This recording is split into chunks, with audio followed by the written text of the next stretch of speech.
Veteran Speedway Riders Association Dinner, 4th of March 2006. A different breed. Magic moments in the real world. This was a day the nephew and I had been looking forward to for a long while. Unfortunately, the only person I knew personally who was going to the dinner wasn't able to be there on the day. It would be strange, therefore, to attend an event not knowing anyone other than the faces we all know belonging to the sport of Speedway. After discovering that there would be bookstores in the foyer of the hotel during the day, we set off for Coventry at 2:30 p.m. As we drove up the M69 towards the junction of the M6, where the directions informed us of the location of the hotel, my nephew asked me what to look out for in order to identify the venue. "Look for a building that looks like a prison, and that will be the hotel," chuckled Mr. Clemens. "Why's that?" grinned the nephew. "Because most hotels that are built these days look like prisons," chuckled Mr. C. "There's a prison cell block 8 there," said the nephew, as he spotted the Hilton National Hotel. The intrepid pair drove down the road onto an industrial estate, looking for the entrance to the hotel. Driving up to the barrier, the nephew spotted the parking tariff. "It's going to cost £14 to park in the hotel car park," confirmed the astute nephew. "It bleeding won't," replied Mr. Clemens, who immediately turned the car round and went and parked down a side road. "That 14 quid will help me buy the overfunding story." Entering through the doors of the hotel foyer was like entering the Speedway paradise, or it would have been if uncle and nephew could have recognized anyone. Having not been involved in Speedway for 20 years, no one's faces from those days was instantly recognizable. So the intrepid pair found their way to the bar, ordered drinks, found chairs to sit down in, and looked round in order to find out who was who. On entering the bar, we walked past Neil Middleditch in conversation with Alan Rossiter and 2 other people whose faces we didn't recognize. "All these people will be wondering who we are," said the nephew. "Just in the same manner we are wondering who they are," chuckled Mr. Clemens. There was a very great man sat at a table, selling the biography of his life. This was the man we'd come to see. This was the man who in the end won the all-time greats Grand Prix series, written about in the Fantasy League section of the British Speedway Forum and on the Vintage Speedway Forum. Though this win was not at all certain when the series was written, as it was open to all riders to prove themselves the greatest of them all. But it was said on good authority that the great man had been reading the reports on these Grand Prix as they unfolded. It was suggested to me by the person who informed me of this fact I might want to meet the great man at this dinner. I had been made an offer I couldn't refuse, so in effect my nephew and I attended this dinner to meet overfunding. "You'll have to point him out to me," the nephew informed his uncle. "I have no idea what he looks like. I have only seen a few pictures of him as a rider." But the problem was looking around at the people in the bar. There was only a few faces that were instantly recognizable. There was a man who was sat just a few feet away from us, who I thought for a time was Barry Briggs, but in the end we decided it wasn't him. In fact, we weren't sure if Barry Briggs was going to be there or not. Time went by, and finally I decided I was going to have to go and purchase Overfunding's biography. Making my way through to the foyer, I finally arrived at the table where the books were being sold. Sat at the table was Vic White, John Chaplin, and Overfunding his very self. All 3 of them were in deep discussion about the events taking place on that evening. So I decided to wait for a natural break in their conversation before purchasing a copy of the book. I waited, then waited, and continued to wait as the conversation went on and on. Suddenly Jason Crump arrived on the scene, and the 3 people sat at the table stood up to greet him. Jason politely shook hands with all 3 at the table, turned and looked at me and shook my hand. He must have presumed I was someone involved in Speedway whose face he couldn't recall. I was going to say to him, "You don't know me, I'm just a fan trying to buy a book," but changed my mind and shook his hand without saying anything. Fundin and Crump fell into conversation with each other. I wasn't listening to what they said, as I was still trying to attract the attention of Mr. Chaplin in order to buy the book in question. Problem was, he and Mr. White once more fell into deep conversation about the up-and-coming events of the night. Meanwhile, Fundin and Crump continued their conversation, and I heard Crump say that you won 5 world titles. This, of course, is well known by everyone, but the interesting thing was that it was obvious that Crump held Fundin in great esteem, but what was also self-evident was that Fundin had a great respect for Jason Crump. It was evident to me that Ovie Fundin regarded Jason Crump as an equal. It was at that moment that John Chaplin suddenly realised he was in the presence of Mr. Clemens, and that this legend of his own lunchtime was stood there like a lemon, because he was trying to buy a book. "I'm so sorry," said Mr. Chaplin. "Do you want to buy the book?"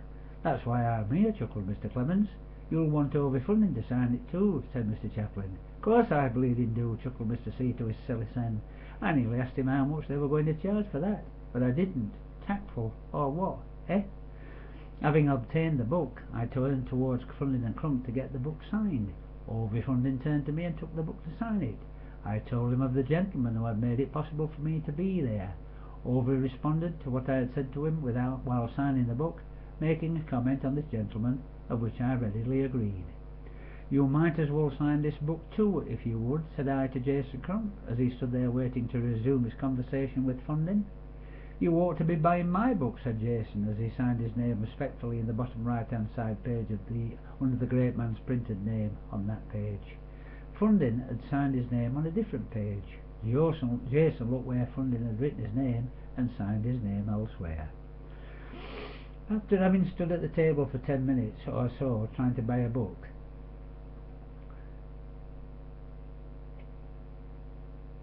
I was beginning to think they were not going to flog a lot of books at this rate. So I said to Jason, if you go about selling your books in the way this lot are selling theirs, you're not going to sell many. Finally, I then wished Ovie Fundin good luck for the motorcycling trip he was taking in July with Ollie Nygren and Per Olive Serenius. "Thank you very much," said Ovie Fundin. "It's going to be a long journey of 17,000 kilometres, so we'll need a lot of luck." On returning to the table where my nephew was sat, he said, "I see you've got it then." "Yes," said I. It was an amazing experience to talk to him.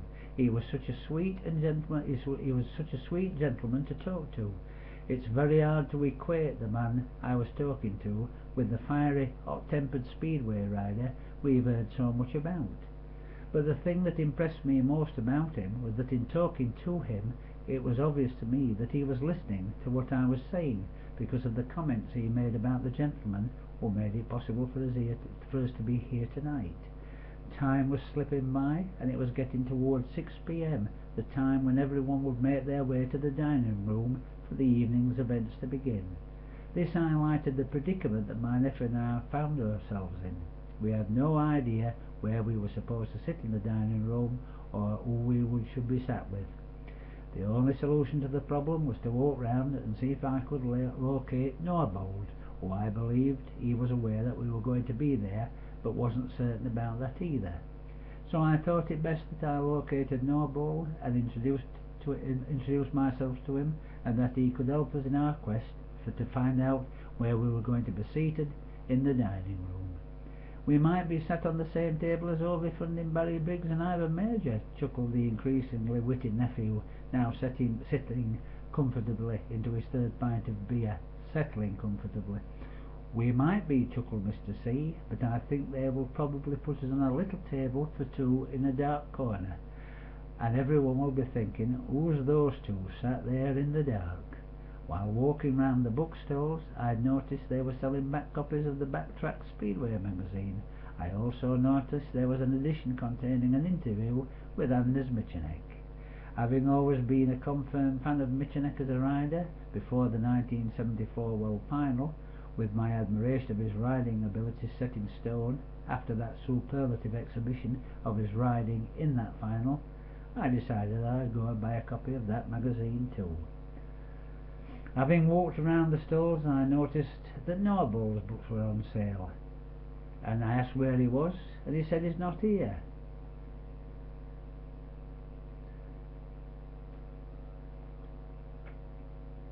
Having walked around the stalls, I noticed that Norball's books were on sale, so I asked Tony MacDonald where he was. "He is not here," said MacDonald, "but I can sell you one of his books if that's what you are after." "No, that's all right," chuckled the tight-fisted Mr. C, "but you can sell me this magazine." "Which one do you want?" said the erstwhile MacDonald.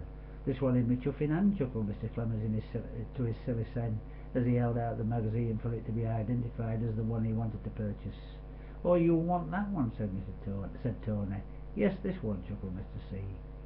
Walking back to where the nephew sat, Mr. Clemens decided he ought to ask hotel staff where the dinner was to be held. The reception desk pointed out where the dinner was to be. It was then the board containing the seating arrangements for the dinner leapt out into Mr. Clemens's path. Looking through the listed tables and the names of those sat at them was like looking through a who's who of Speedway.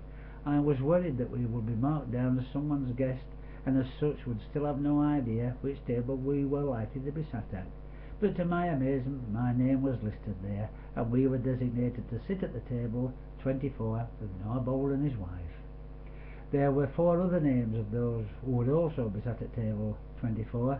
None of them said Funding Major Briggs, or anyone else who rode a Speedway bike long ago, way back when.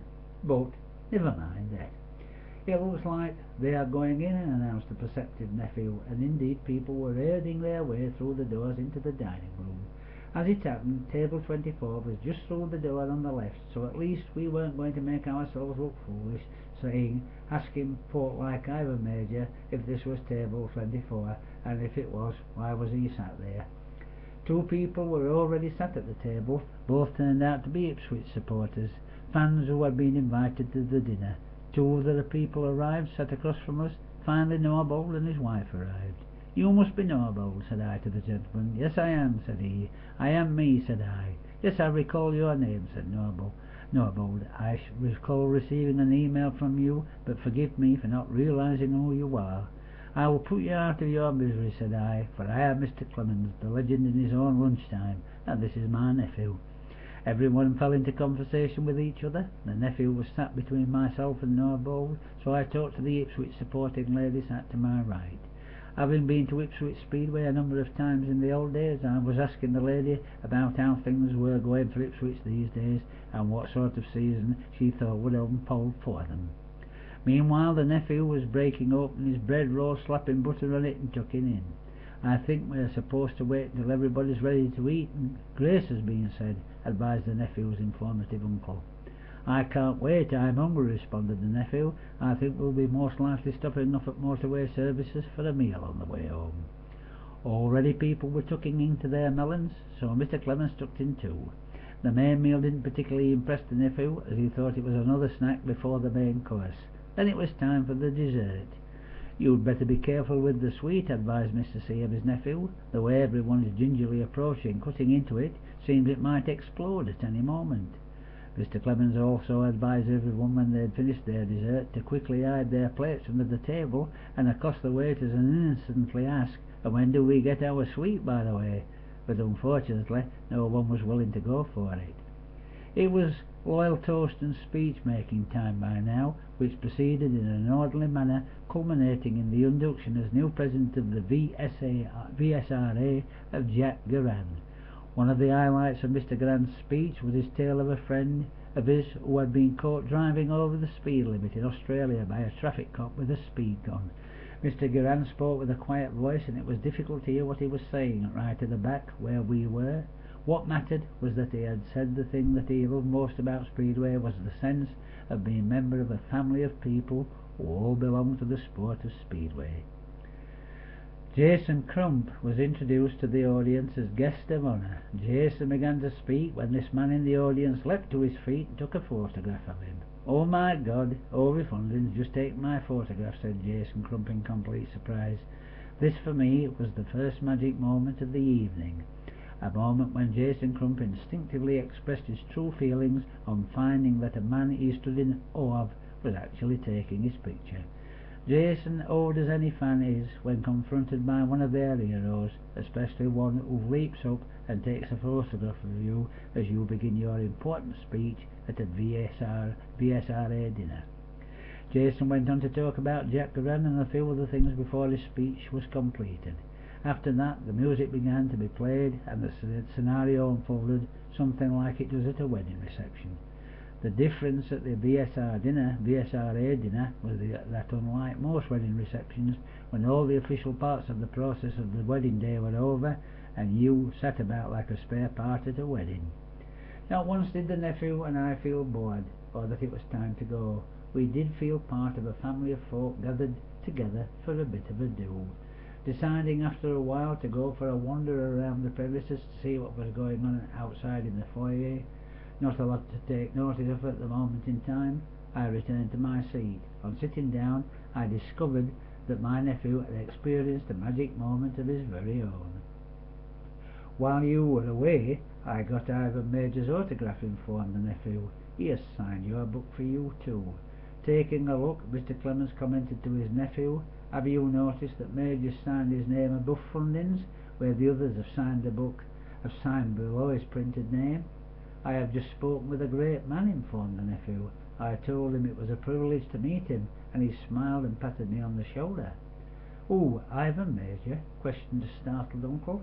No, Ovie Fundin, chuckled the nephew. Ivan Major was as distant and switched off as he was at the dinner you told me about when you went years ago at Bellevue to celebrate Peter Collins's World Championship win in 1976.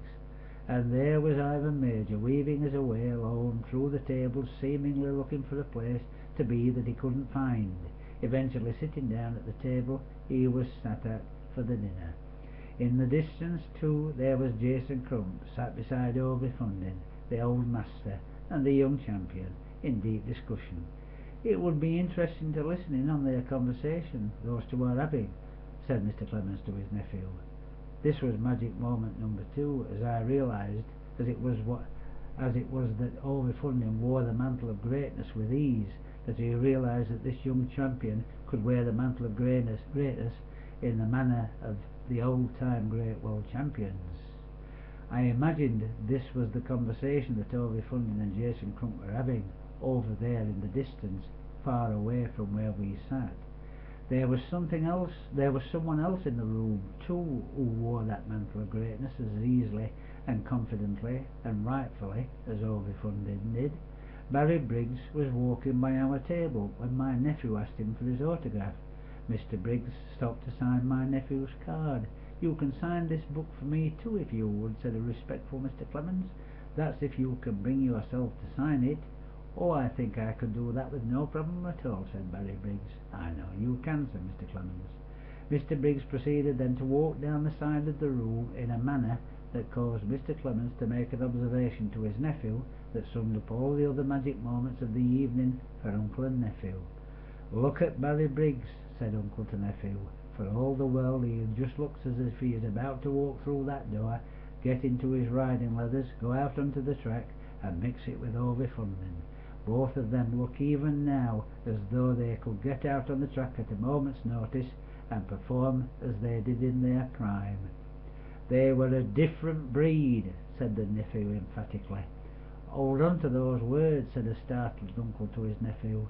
You have just summed up in that phrase what's been staring me in the face all evening. And what's that, said the nephew.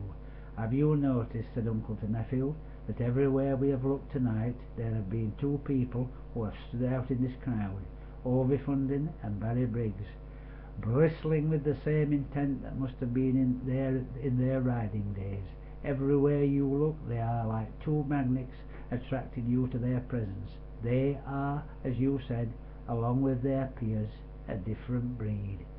It is said that the VSRA is having difficulty recruiting new veteran Speedway riders to join their movement. If any Speedway rider is reading this page, I urge you to do so, because in the words of the old Joni Mitchell song, don't it always go to show you don't know what you've got till it's gone. Don't let the possibility of magic moments pass you by in this life in the belief the VSRA is an old Speedway folks club.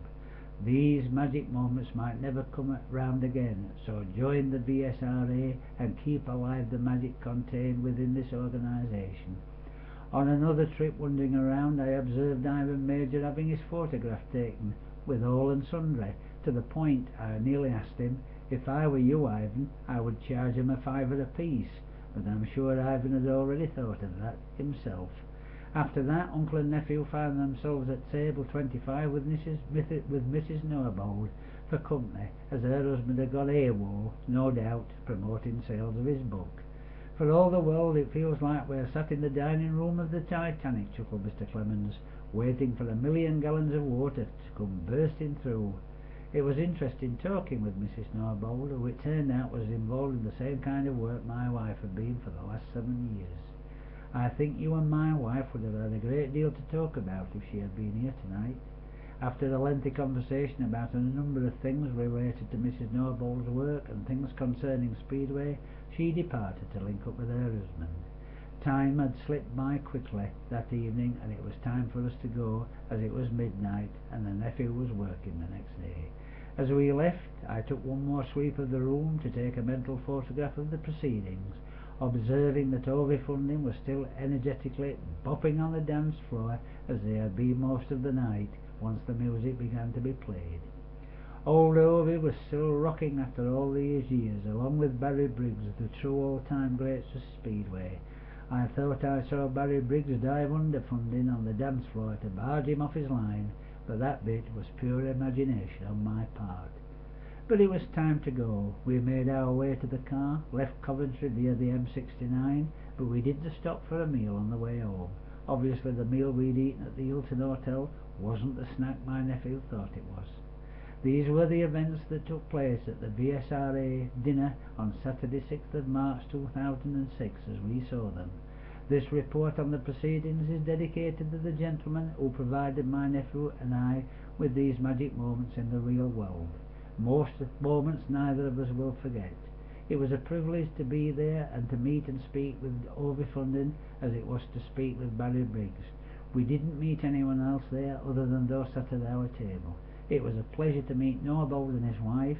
I told Noabold that I would be writing something about the events taking place, and this is how we saw it. I hope you enjoy reading in the spirit it was written. But all of this is dedicated to that gentleman who made all of this possible for us, Jim Blanchard. This is for you, Jim. I hope it makes up for you not being able to be there. I know you missed not being there, and I know someone else there did too. The end.